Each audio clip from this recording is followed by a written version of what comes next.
Hello students, आज हम करेंगे प्रॉब्लम सेट 1 सिमिलैरिटी चैप्टर का question number 6। Directly question number 6 इसलिए लिया है क्योंकि बाकी क्वेश्चंस जो है मेरे हिसाब से बहुत सिंपल हैं। जो आप खुद प्रैक्टिस करेंगे तो अच्छा है, डायरेक्टली सॉल्यूशन मिल जाए उससे बेहतर है कि आप लोग प्रैक्टिस करिए। और अगर फिर भी कोई डिफिकल्टी होगी तो मुझे कमेंट सेक्शन में लिखिए, मैं उसे भी सॉल्व करने की कोशिश करूंगी।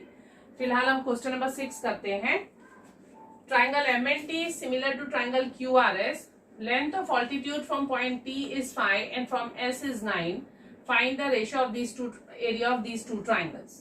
अब ये क्वेश्चन जो है, अगर हम एरिया की रेशियो देखें तो हमें फौरन क्लिक होगा कि हमने फर्स्ट एक्सरसाइज में किया था एरिया की ratio product of base into height के रेशियो के बराबर होती है। लेकिन यहाँ पे क्योंकि ट्राइंगल सिमिलर दिए हुए हैं तो हमें area of similar triangle theorem use करना होगा, ये चीज दिमाग में रखिए। तो अब area of similar triangle theorem use करते हुए हम इसे कैसे करेंगे, सबसे पहले तो इसके एक फिगर बना लेते हैं ताकि समझने में आसानी हो। तो इन दोनों ट्राइंगल को ड्रॉ करते हैं, triangle M and T.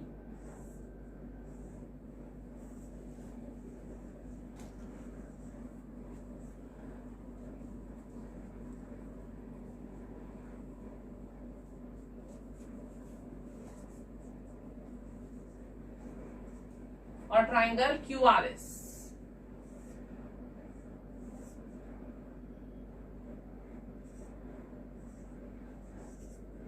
S और T मैंने ऊपर क्यों नेमिंग किया है, क्योंकि from point T and from point S उन्होंने ऑल्टीट्यूड दिया है तो इजी बन जाएगा फिगर, वरना मुझे यहां से ड्रॉ करना पड़ता। तो मैंने T ऊपर लिखा है ताकि यहां पे मैं हाइट बनाऊं और S से यहां पे हाइट बनाऊं। अब ये सपोज O है और ये सपोज F है। अब मुझे इन ट्राइंगल की एरिया की रेशियो निकालनी है, लेकिन वो होती है square of their corresponding sides, जबकि यहाँ पे साइड्स तो दी हुई नहीं है।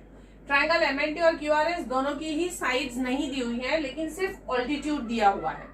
अब हम इन दोनों चीजों को रिलेट कैसे करेंगे, सिर्फ अगर मैं ये ट्राइंगल लेती हूँ, इस साइड का हाफ और इस साइड का हाफ, इन दो ट्राइंगल्स में आप ध्यान से देखिए, ये दो ट्राइंगल जब बड़े वाले सिमिलर हैं तो उनका angle M will be equal to angle Q corresponding angles of similar triangles.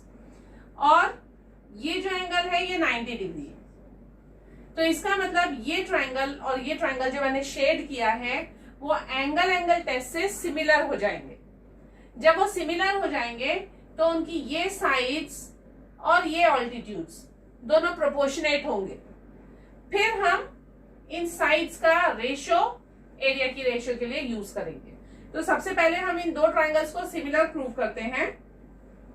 First statement हमारी रहेगी, since triangle MNT is similar to triangle QRS, therefore उसकी करस्पॉन्डिंग साइड्स होंगी TM, या यहां से लिखिए MN upon QR is equal to NT upon RS is equal to MT upon QS, corresponding sides of similar triangles, equation number 1। अब ये वाले triangle लेते हैं जो शेडेड हैं। In triangle TMO and triangle SQF, angle M is equal to angle Q, since triangle MNT is similar to triangle QRS। क्योंकि दोनों triangle similar है, उनके करस्पॉन्डिंग एंगल्स आर इक्वल। उसी तरह से एंगल O यानी TOM is equal to angle SFQ, each is 90 degree. Therefore, triangle TMO is similar to triangle SQF by angle test. जैसे ही हमें ये मिला, अब हम उसकी करस्पॉन्डिंग साइड्स लिखेंगे. करस्पॉन्डिंग साइड्स हैं MT, जो हमने यहां भी लिखी थी, MT upon QS is equal to altitude है TO upon SF, corresponding sides of similar triangles. Equation 2. अब ये 1 और 2 में क्योंकि MT अपॉन QS कॉमन है, इसका मतलब ये रेशो इन सब के इक्वल हो जाएगी. इसीलिए हम इसका यूज करेंगे कि since by area of similar triangles theorem, area of triangle MNT upon area of triangle QRS is equal to MT square upon QS square.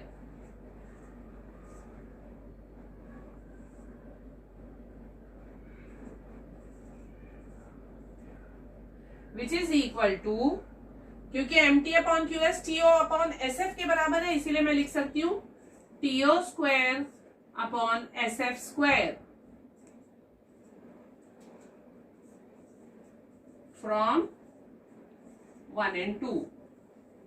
And therefore we get, therefore area of triangle MNT upon area of triangle QRS is equal to, क्योंकि मुझे इन दोनों की value दी हुई है, TO हमारा 5 है और SF हमारा 9 है, तो इसीलिए मैं इन दोनों की जगह 5 का स्क्वायर अपॉन 9 का स्क्वायर लिखूंगी, which is equal to 25 upon 81.